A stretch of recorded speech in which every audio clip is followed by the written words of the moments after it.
Les gens disent que là où il y a du verre à Kubuchi, il y a des plantes de réglisse. Étonnamment, en tant que plante pionnière pour la stabilisation du sable, elle porte un autre nom, la reine de la médecine traditionnelle chinoise. Elle est largement utilisée dans de nombreux traitements tels que le soulagement des maux de gorge et d'estomac. Yanokuan fait partie des plus de 6000 bergers de la région impliqués dans la culture de plantes aussi précieuses.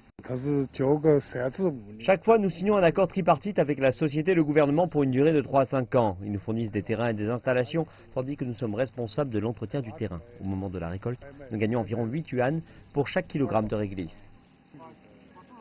En impliquant un grand nombre de locaux dans le projet de restauration des terres, tout en les rémunérant pour les gains de ces cultures lucratives, le modèle dit de Kubuchi associe la maîtrise du désert à ses objectifs de développement. Et c'est également là que des entreprises comme Elion peuvent intervenir pour sortir les résidents de la pauvreté.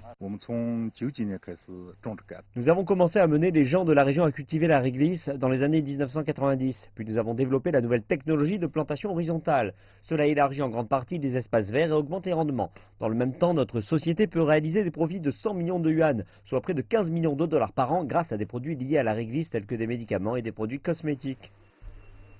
Les produits finis et les techniques de plantation ont été exposés lors du 7e Forum international du désert de Kubuchi. Mais il ne s'agit pas que de marketing, mais de transmettre la sagesse de Kubuchi au reste du monde. Je pense que l'esprit et les principes de base de Kubuchi peuvent être appliqués à toutes les zones sèches du monde.